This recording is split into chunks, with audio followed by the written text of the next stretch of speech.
So a lot of the work was me having to redefine what my narrative of success Yeah. is. Not even was, Yes. is. Yes. Yes. And for me, and to your point, when you were there, but you were doing all the things, but you were unhappy and you were sad, I'm like, listen, we are on this earth for a period of time that we don't even know when that time is Hmm. coming to an end. Hmm.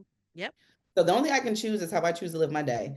I don't want to live my day for anybody else's version of At Jamie. all. Hey, y'all, and welcome to Let's Talk Sis. I'm Shekinah, your host, and as we spend time together, I can promise you three things. I'll be honest, I'll make you laugh, and I won't hold back. Let's Talk Sis is your essential girl talk destination where you'll hear about life from the perspective of a black woman in America, as our stories often go untold. I can assure you, while honest, we are a community for growth and love. Remember to like, subscribe, and share the podcast. Now sit back, relax, and let's talk, sis.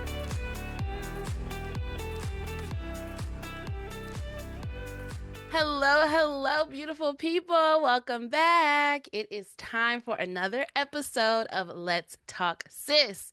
As usual, I'm so excited to have you here, and I got another awesome, amazing, powerful guest in the building with us today, Miss Jamie Bele Howle. How are you, girl? I am living and loving. I am wonderful. How are you? I am doing so well. I feel so special that you decided to spend some time with us on the Let's Talk Sis podcast. Thank Time you is, for having me. time you can't replace. So I appreciate you spending it with us. Well, thank you for inviting me to be here. I like to Yeah. chit chat, so I'm ready. Cool. Cool. I heard Jamie speak one time over a year ago now at a networking event and was just immediately drawn to her energy, her authenticity. Anytime I see a woman, in a leadership space that looks like me, I'm always like, let me get to know her a little bit more. And we've stayed connected over the years, and so I wanted to like get into her business a little bit, get to know her, and learn from her, and hopefully introduce our audience to her as well. So Thank you. let's get into it. Let's get into our first segment. This is called Show Off Sis. This is where I'm going to read your bio, let the audience know the caliber of woman that we have with us today. So let me get started. Miss Jamie Bele Howle is a seasoned commercial real estate executive with over 20 years of leadership experience with publicly traded real estate investment trusts specializing in asset management, capital planning, and inclusive leadership development. She is the CEO and founder of JBH Enterprises, a management consultancy uniquely positioned to influence the future of commercial real estate while advancing inclusion and equity at every level of leadership. As a commercial realtor and a CCIM certified commercial investment member, Jamie leverages her 20 years of experience to help individuals and families build generational wealth through real estate ownership and investment. Jamie brings her leadership to the boards of United Way of Palm Beach County, Black Business Investment Corporation, and Pathway Capital, advises level leaders and the Kachua Fund, and drives inclusion as DEI chair for NAWIC. She is also a nationally featured keynote speaker and intercultural competence. Welcome to the show. Hey, lady. Oh, thank you, girl. You make me sound fancy. I'm just reading what you wrote. I was going to ask, so how does it feel when you hear your bio read back to you? Whew. You know what? It feels good because sometimes I think as women, we are so conditioned to just do and to go, especially as Black women. We just go, check it off the list. We did it, and you move on. And I think we need to remind ourselves to slow down and to celebrate our wins and to allow our communities to pour into us as we're pouring into them. So I Absolutely. appreciate you reading that back. Of course, of course. Do you feel like, okay, I'm where I'm supposed to be? I'm a little behind. I'm a little ahead. Where do you, and Hmm. comparison is a thief of joy, and not to rob you of any joy at all, but just, a self check every now and again is good. Do you feel, how do you feel about the state of it all? I feel like I am where I'm supposed to be. Okay. And I feel like The Garden Within Me. I'm a big reader, so there's this Hmm. book called The Garden Within I know by the book. Yeah. Peter Phillips. Okay. I didn't And the read it, but I know what garden, you're talking about. but you know what I'm talking Yes. about. The garden within me is Yeah. has been planting seeds, and Okay. I'm trying to remind myself to be still enough and patient enough to let them sprout Mm. where they're supposed to sprout. So I'm where I'm supposed to be, and I know that I'm setting the foundation for where I'm supposed to go. Yeah, I love that. Because if someone were to ask me that question in reverse, I would want to say that, but in reality, I would be thinking, "Girl, I got a lot of stuff I need to do." But there is this sense of, you kind of have to believe in that. Like you're saying that Yeah. I'm setting the foundation. I got to give some time and room to sprout and grow and, all that patience and all that stuff has to be thrown in the mix. Now listen, it's a learning game though, Yeah. because I'm naturally not patient. I'm Uh-huh. impatient. I'm like, I want to see results today. Same. But I know that's not realistic. I had to get there because Mhm. 20 years in corporate, when everything is go, go, go, to be Yeah. able to now be an entrepreneur and do it at my own speed, I'm like, remind myself, Wait a girl, minute. ma'am, I need you to slow down. You don't need to do Yeah. all of that right now in this moment. If it's Yeah. for you, it's for you. Yes. Excellent point. That's Slow such an down. excellent point. So before we get into some of the questions I have, I just want to ask you a quick little icebreaker, just a fun Yeah. question, nothing too serious. Tell me, what is your current guilty pleasure? Ooh, my current guilty pleasure.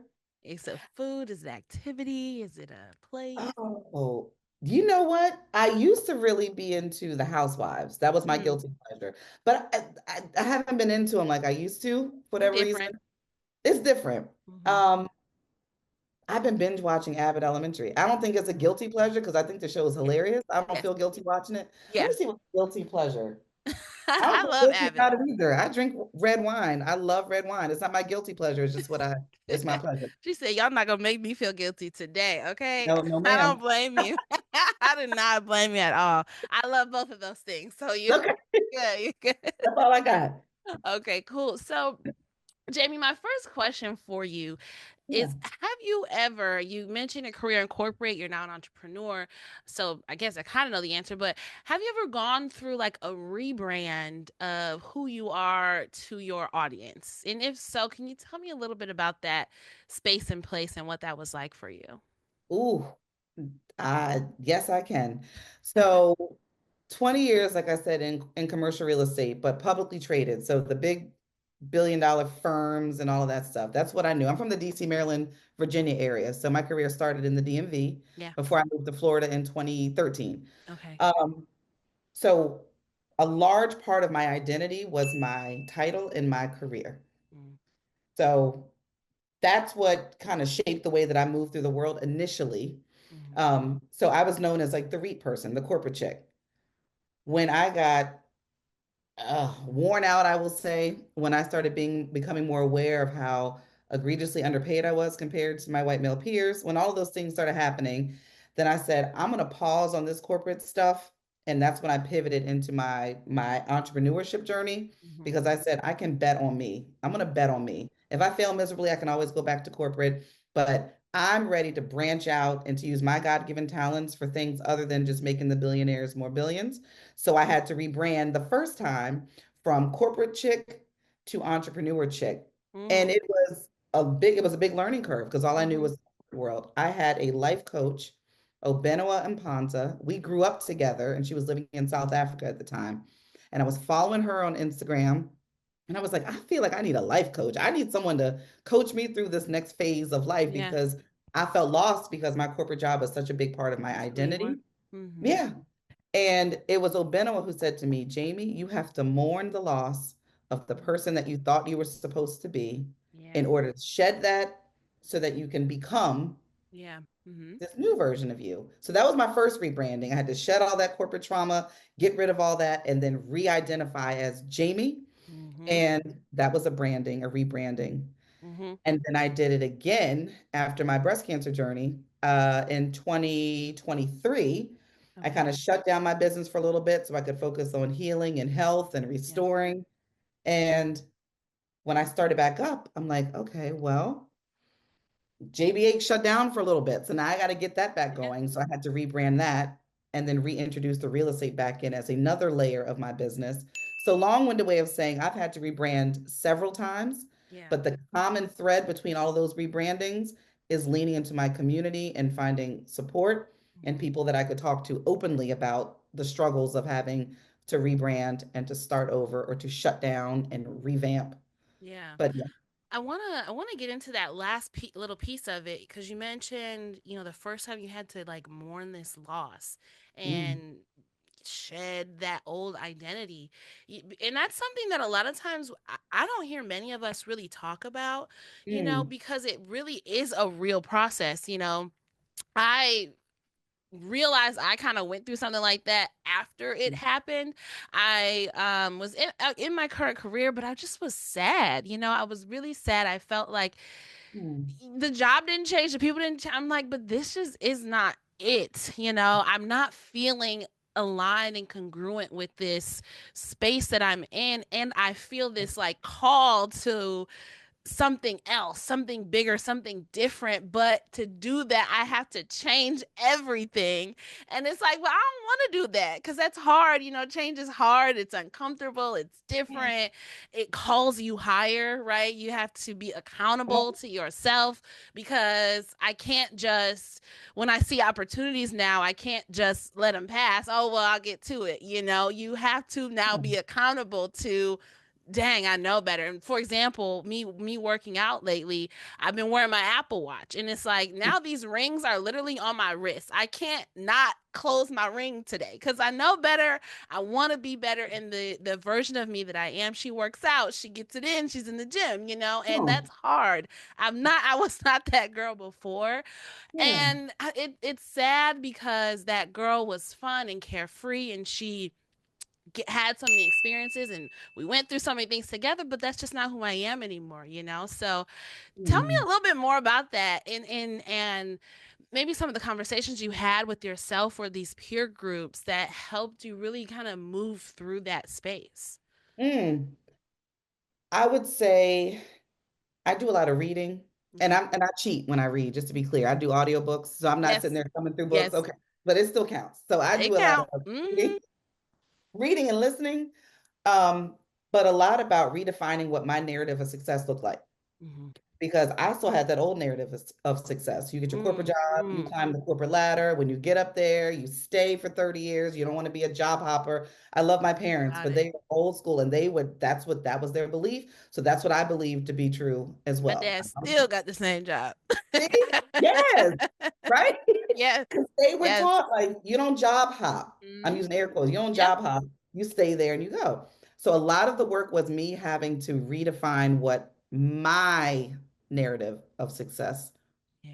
is. Not even was, Yes. is. Yes. Yes. And for me, and to your point, when you were there, but you were doing all the things, but you were unhappy and you were sad, I'm like, listen, we are on this earth for a period of time that we don't even know when that time is Mm-hmm. coming to an end. Mm-hmm.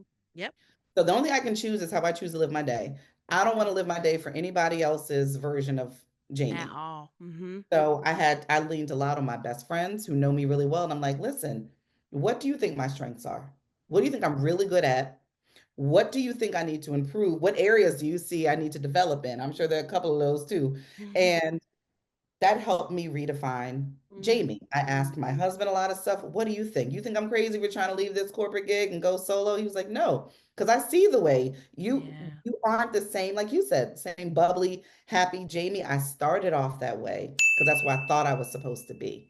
And when I started realizing that I was dreading going to work or that I Yep. just didn't feel appreciated Yep. or I felt like I was being used as the face to show that we were diverse as a company when we weren't, all those things, I realized I'm putting on this front to make everybody else happy, and I'm Mm-hmm. not happy. Mm-hmm. So it was having the conversations with my people. Mm-hmm. The hardest thing for me, though, is being still. I'm a busybody. Man, talk about it. Listen, I walk fast, I talk fast, I Yes. think fast. I'm Oh like, my gosh. let's go. What are we Let's, doing, people? what's Yes. on my calendar today? And I felt Okay. Yeah. important. I felt important with the more meetings I had and the more things I had filled. But again, it was all of that like, that's that old version of corporate BS. You Mm-hmm. don't need to ascribe to that anymore. That no longer serves you. Yep. So redefining my narrative of success, asking my community to help me lean into and to define what my strengths are. Mm-hmm. And then again, I'm not risk averse. Mm-hmm. So I will Okay. take a risk. I do like to gamble in Yeah. real life too. So I like to Yeah. gamble. So I have to gamble on me. But Yeah. it took the community to help me understand that it was okay to do that. And Yeah. I'll say this, I had a conversation with my parents Okay. because the younger Jamie and me always wants to make sure that I have their approval, which Right. I'm a 45, almost 45-year-old lady, and I still seek the That's approval of my beautiful. parents. Thank you. Yeah, yeah, yeah. So I had to have a conversation with them. This may not be what your version of success looked like, but this is the way that I'm going. And they were like, do you? We know you Yeah. make good decisions, and so we support you. I love that. And I want to speak about a couple of things, but you mentioned your partner, and your family and your friends identifying and seeing these things in you. And was that reassuring for you? Was it scary? Because for me, sometimes when I have these ideas and I'm like, okay, well, what do you think about that? And they're like, oh, Mhm. yeah, absolutely. And I'm like, for real, you get it already? Like, you get it? Dang, okay. Because I'm in my head about it so much. And, Yeah. I'm second guessing. Well, no, I can't make money doing that. Ain't nobody going to pay me. And then you put it out there and it's like, well, actually, girl, that's your gift. That's your talent. That's your skill. Everybody else in this ecosystem clearly sees it, right? But Huh. for whatever reason, we have these blinders on because we think we got to show up to the corporate job. We think we got to have all these meetings. We think, we think, we think. But then it's Mhm. like the power of just a good community around you can really help you see some stuff you're not seeing in yourself. Absolutely. In that same book that I mentioned with Dr. Nita Phillips, she says that a fulfilled life, or now I'm probably going to butcher it. I'm not going to say it as eloquently as she did, but Sure. it's pretty much said a fulfilling life has three main components: Mm-hmm. relationships, purpose, and legacy. Okay. So our relationships kind of drive all of that. So I think when we have, you have your people when they can tell you what you want to hear and what you don't want to hear. Yeah, that So if part. we're only surrounding ourselves with people that say, yes, that's amazing, then we're really not going to grow because we also need the people that will say, yes, that's amazing. And Mm-hmm. I think that you should also consider looking at it this way, which is why I make sure that the people that I keep around me, my circle, are people that I trust to tell me the good, the bad, and the ugly. Mm-hmm. But I think that also means that we have to be open to it because you can't ask people for their opinions and then they say something you don't want to hear, and then Yeah, I'm, giving you the side eye. So it's I also, know. yeah. You don't But know. it's part of within us too, though, because you were saying if your friends are telling you that you can do all this stuff and you're like, really? Yeah. We got to figure out how to build that part of ourselves Mm-hmm. up as well. So Yes. can I ask you, like, how do you build yourself up? So that was going to be the next thing I wanted to go Oh, into was you mentioned speaking about being risk averse. I am very confident in myself, but and I not am being not risk risk averse. averse. Mm-hmm. I don't have that bone in me that's like, well, if they say no, it's a no. I don't know. I'm an emotional sensitive Cancer. I'm a creative and I'm an artist. So Yeah. I'm like, I want them to like it. I want to get a yes. I want it to be easy. And Mm-hmm. I think growing up it was for me. I skipped second grade. I was always in advanced classes and get my work done early and graduated high school and college early, all the things. It was, I cruised through life, right? Yeah. But then it's like that's not really for real life. Like real life, actually, there's some challenges, some struggles, some risks that you have to take. Yeah. I have a and I think that's where that's why I'm lacking that that extra little boost of confidence outside of myself, like putting these ideas out in the world, knowing I'll get funding, backing, support, community, all of that. I have to take that risk, and that's what I'm learning to do. I just haven't played in that arena to build that confidence for myself. So Yeah. um I don't know, Jamie. To answer I don't know how I guess to try it and do it. Do the things I'm pursuing now, a career in public speaking, because Yes. that's what I love to do. But it's that whole risk thing, like. well, I don't know how do you people make money speaking. I don't know. So I'm just gonna go get a job. But I'm coming out of that and investing in Mm, myself. And also you talked about just being still, right? And that is a lot of what this space is kind of requiring me to do because I have to build my expertise and my skill and my know-how in that field. So that means it's not coming as quickly right. as other things were, right? So embracing all of that Yes, is the current situation. absolutely. And you know what?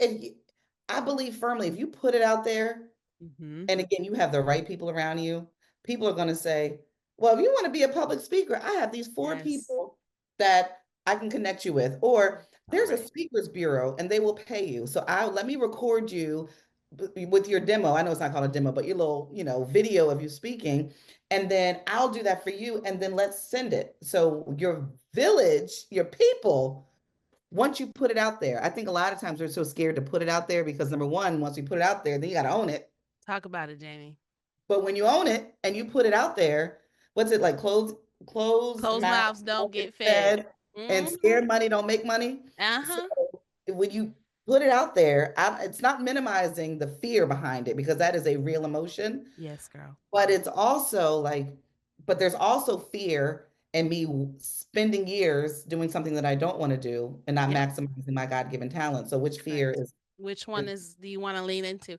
yeah. You are really this is why you coach high level executive leaders because you're talking about because yes, absolutely. You start to put these things out there and then it's this like, okay, now I said it, I have to actually do it. That Mhm. kind of cripples you a little bit and you start to get in your head, but really those opportunities are really just kind of waiting for you, waiting for you to step into it, own it, be, and like you said, stuff just kind of happens for you in a way that you would never have been privy to had you just kept it in. So, Yeah, there's this thing. Here I go. My friends get so sick of me because I stay with quoting a book. But there is a book called When God Winks, uh-huh. and it's talking about like if we are so busy, like I said, I'm a busy body. I just am. Mm-hmm.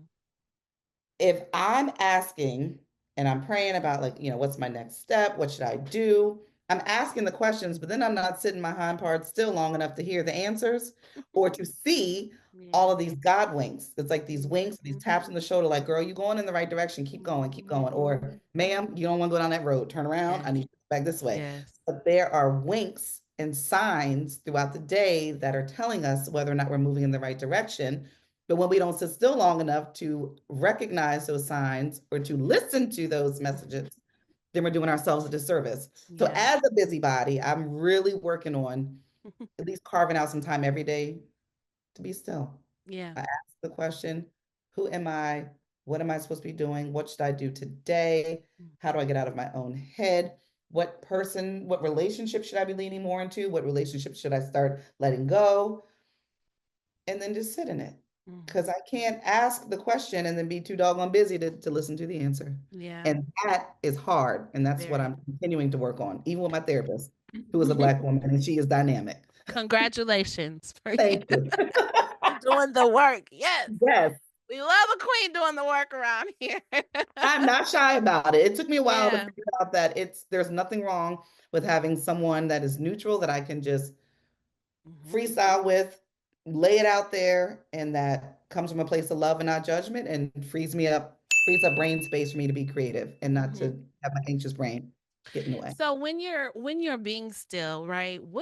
And I asked this to another guest, but I don't know, maybe it'll be a question I start to ask everybody. What does Yeah. God's voice sound like to you? Ooh. You mean like is he like a Barry White or a Michael Yeah, well, Jackson? I mean, however, I don't know. I think that's Yeah. one of the really cool things about him is he gonna come to meet you wherever you are. So if you need a This Barry White, if you this is he why might y'all be can't let singing me out of in the house. your ear. I don't know, but I'm just curious, or maybe it's not really a voice or whatever. But what does it look like for you? To me, it's a whisper. Okay. It's just like someone's in my ear, like, okay, Jay, you're doing it. You're doing Mm, great. Doing great. Mhm.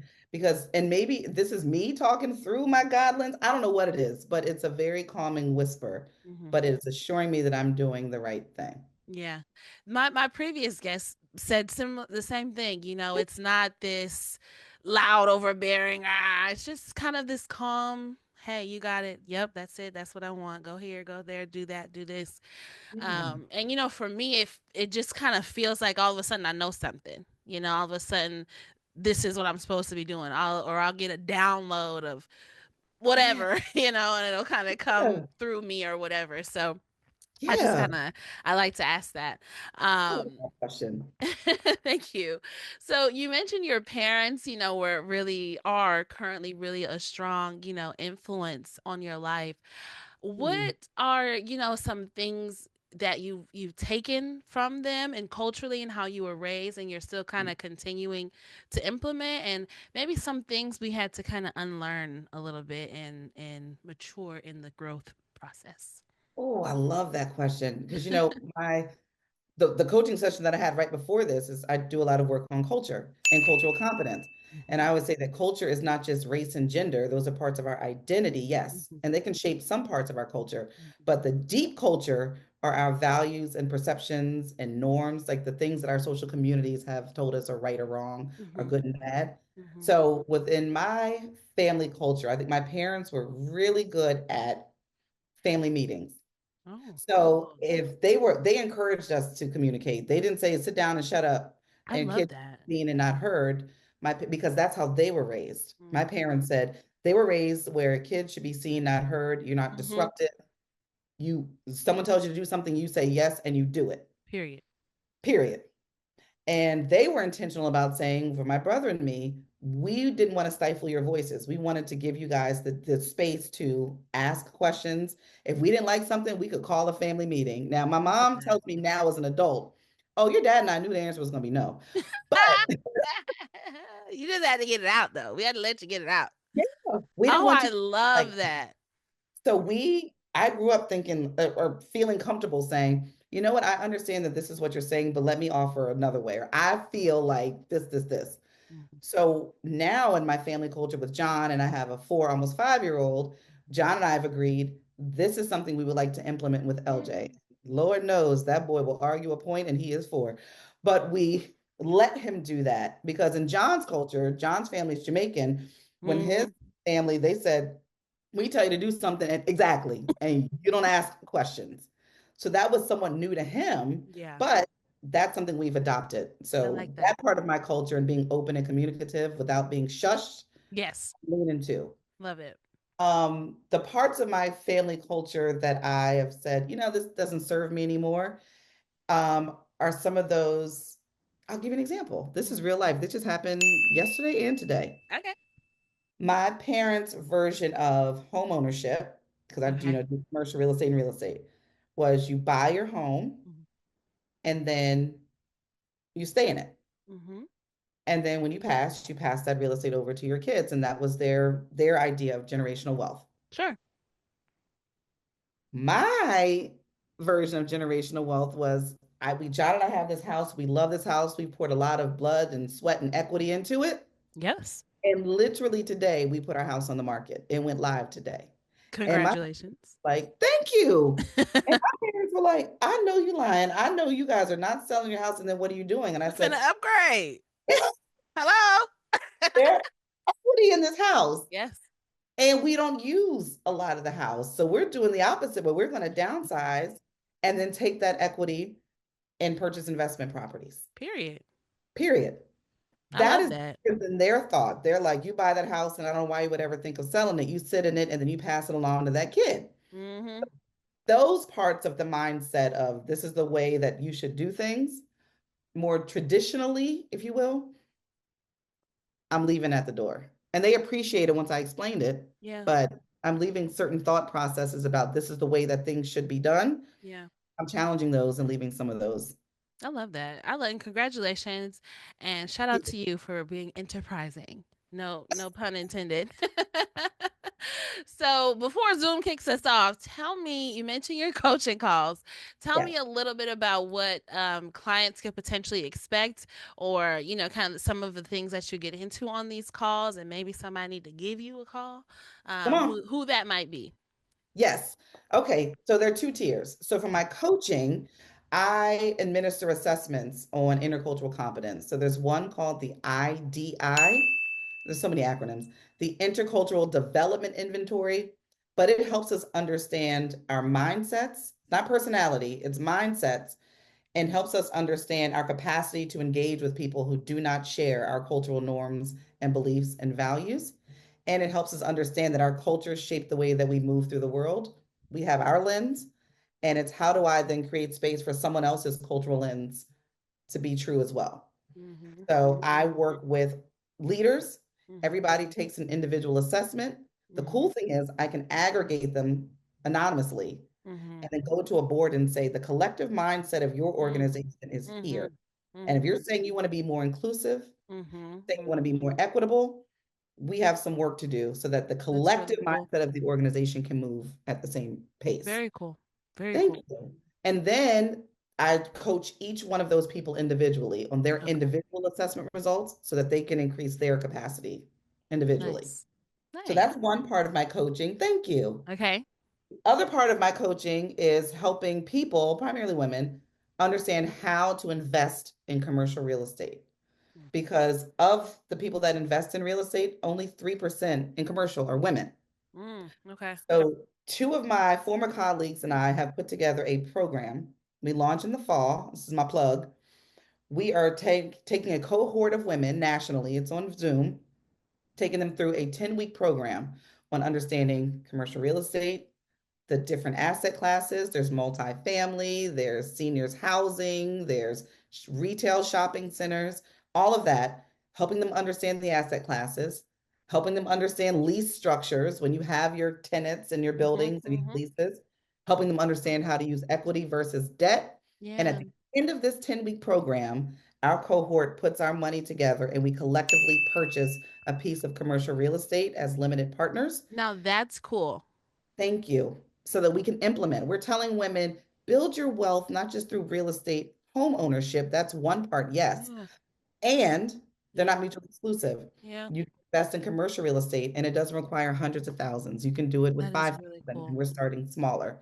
So coaching on intercultural competence and coaching people on how to build a performing portfolio of commercial real estate assets. Awesome. I love that. I love that program. And I really, really, really, really, really love the implementation piece and the togetherness piece Yeah, of it all, right? And understanding everybody's not at that $100,000 level, but this is, if we work together, we pool our resources, this is, we can still get it done, period. that's So right. I Period. love that. I love that. So listen, y'all, Jamie's information is going to be in the description. Please, please, please connect with her and Please. get some of this valuable information for yourselves, for your families, just to really create change and start to build this life that we want. So Jamie, okay, I just thought about this and I'm going to do it because in your words, closed mouths don't get fed. Okay. So Okay.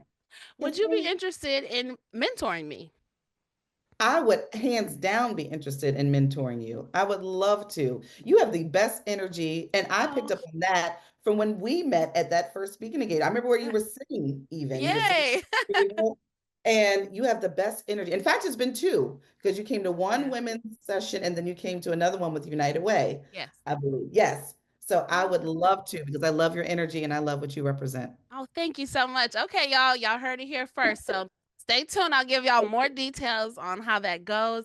And thank you so much, Jamie, for joining us. Y'all, listen, if you didn't get anything from this episode, you probably weren't listening very well. Okay. So just rewind, get a notebook, get some paper, write down some notes because there were so many good gems dropped. And I hope you catch them. Okay.